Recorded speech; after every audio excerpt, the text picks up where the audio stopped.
soberba e que o Ricardo falou, eles se acham tão acima de tudo que acabam cometendo essas falhas pequenas. Mas isso é falha, isso é ruindade. Não, é ruindade, porque mas o as bicho falhas se pequenas sente do bem comportamento, assim. do comportamento. Eles estão tão acima Eles disso, não cara, que percebem, ela isso acima aí. aqui vem Mas bonita. ela tá se sentindo Perfeito. bem. Ela não tá se sentindo perfeita. mal. Eu não consigo falar disso, porque eu vou falar o que Aliás, a sensação que a gente tem, a gente estava falando disso, Alex, é verdade. Eu, o Alex e o Rafa, na hora do almoço, a gente estava falando de tipo, poxa, a pessoa, o filho morreu, ela vai pro salão de beleza. Quem é que faz isso em sã consciência?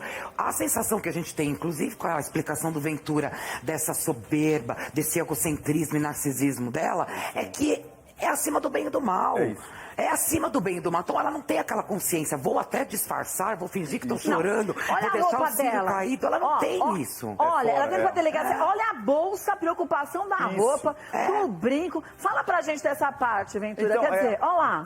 Mas olha que interessante, o rito da mensagem, que é um dos aspectos do meu protocolo, que é o rito da mensagem, ou seja, a mensagem não está só na pessoa, no que ela está falando, nas microexpressões, mas está nesses deslizes, como disse o nosso amigo Alex, né? Porque ela fala assim, eles são tão acima dessa soberba que eles não percebem que eles estão falhando, sacaram? Eles não percebem que aquela bolsa, o cabelo, vai depois entregar alguma coisa lá na frente. Para eles é normal. O que está acontecendo foi, morreu?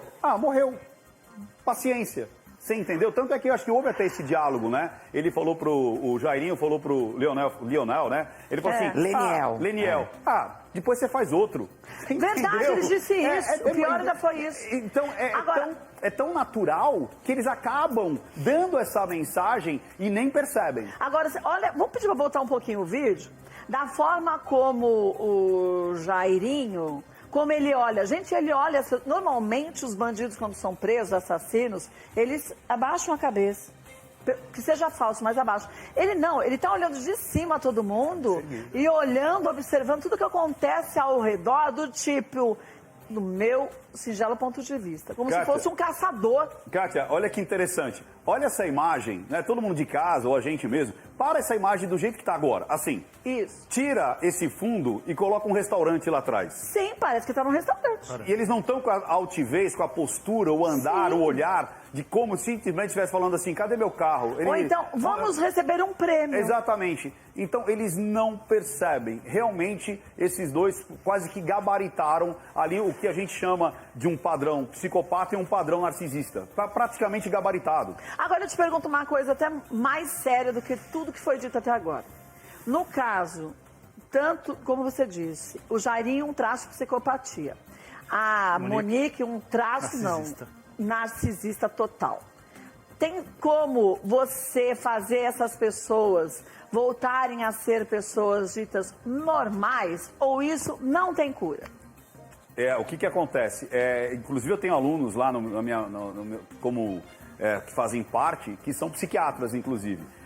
Não tem. Não tem cura, Eles né? nascem assim. Não tem salvação. O psicopata, ele nasce assim, o narcisista, ele nasce assim. É um transtorno de personalidade. A pessoa nasce assim. E aí tudo pode acontecer de novo com os dois a qualquer momento que eles sentirem que o psicopata que precisa sentir aquele prazer e a narcisista que vai fazer o que for necessário para ela atingir o objetivo dela e ela ficar sempre do topo, né? Perfeito, é isso. Então, tem que ser solto? Não tem. Eu acho que aí a gente tem que rever, são tantas as coisas, por isso que é importante a gente falar de saúde mental, né, Ricardo? É a gente falar com lucidez sobre esse assunto. Tem muitos casos que as pessoas generalizam e aí a gente vê o quanto que ainda é muito falha a saúde mental no país, esse incentivo às pessoas cuidarem da sua saúde mental, porque quando a gente recebe um diagnóstico, sabe, de algum parente, tá indo no psiquiatra. Nossa, eu sempre falei que ele era louco mesmo. E não é nada disso. Perfeito. Todo mundo deveria ir para o psicólogo, psiquiatra, porque tem coisas que a gente não sabe resolver direito. Não quer dizer que a gente tenha muita gente da população que seja narcisista e psicopata. Mas muita gente poderia ter suas vidas e sua doença mental amenizada ou curada de outros procedimentos, mas com outras doenças. Agora, com essas, não devia ficar preso ad eterno? É bem complicado mesmo. Tanto é que a gente fala, né? Eu, por exemplo, eu faço análise. Poxa, eu estudo isso há 20 anos, Sim. mas eu tenho o meu psicólogo. E porque a gente tem que ter. É importante. Então, às vezes a pessoa acha que depressão é frescura, né? Que a paranoia é frescura, né? Que você se sentir, às vezes, menosprezado. Não é. Realmente, são coisas da alma, as doenças da alma, né? Então, realmente, a gente ficar atento, até por, sabe por quanto, Kátia, que eu fico mais assim, com medo? Na hora que você vai se relacionar. Saiba com quem você está se relacionando. Isso é importante. Você engatar de uma maneira muito forte, às vezes trazer para o seu âmbito ali familiar, de convívio. Ainda mais se tem filhos, hein? Eu acho isso perigosíssimo. Saiba com quem você está. Não que a gente vai encontrar, né? A gente não Todo sabe, mundo que está né, em casa Ricardo? agora vai encontrar um psicopata, né? Mas, sabe, são pequenos detalhes que a gente tem que ficar atento.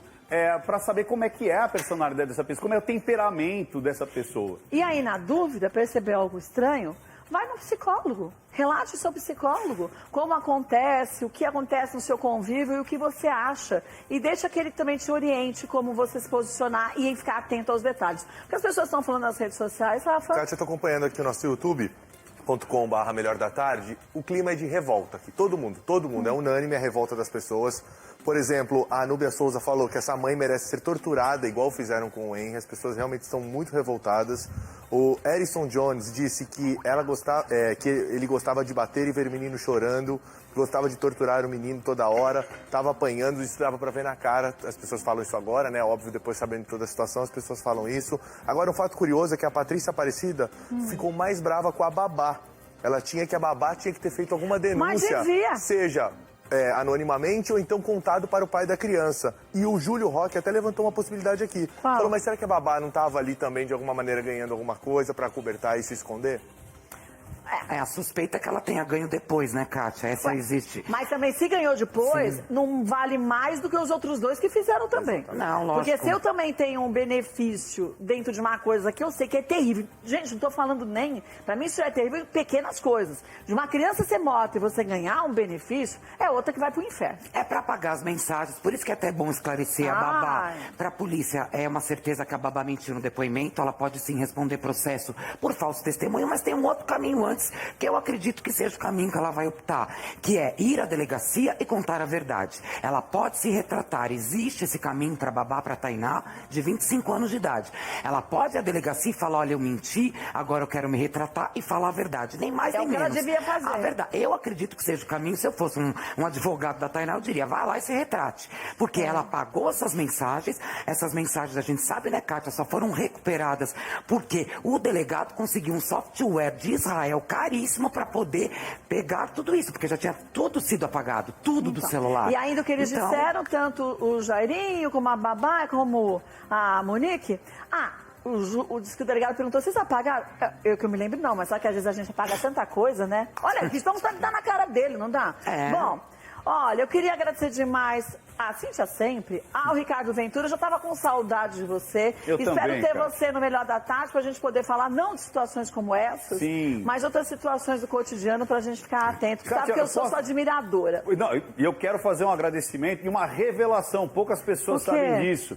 O Não Minta Pra Mim nasceu no programa da Kátia, verdade. em Muitos anos, 2014. hein? Criação do Ricó, inclusive. Que ele fez mesmo. um quadro. Então aqui eu sempre falo, reconheça quem acreditou em você, reconheça quem te acompanhou. Então agora está em público. Quem criou o Não Minta Pra Mim foi o Ricó. E quem abriu as portas foi a Kátia. E a gente fazia um bate-bola, lembra disso?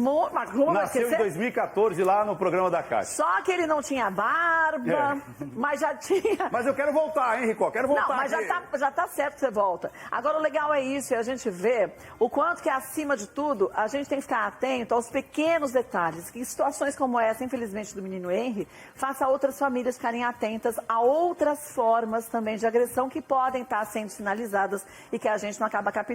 Para saber um pouquinho mais sobre o trabalho do Ricardo Ventura, @Não Minta Pra Mim Oficial. Vai lá que você vai ter muitas informações. Um beijo, viu? Fica bem. Obrigado, Beijo, obrigado. Até mais. Ai, vamos aliviar, Rafa?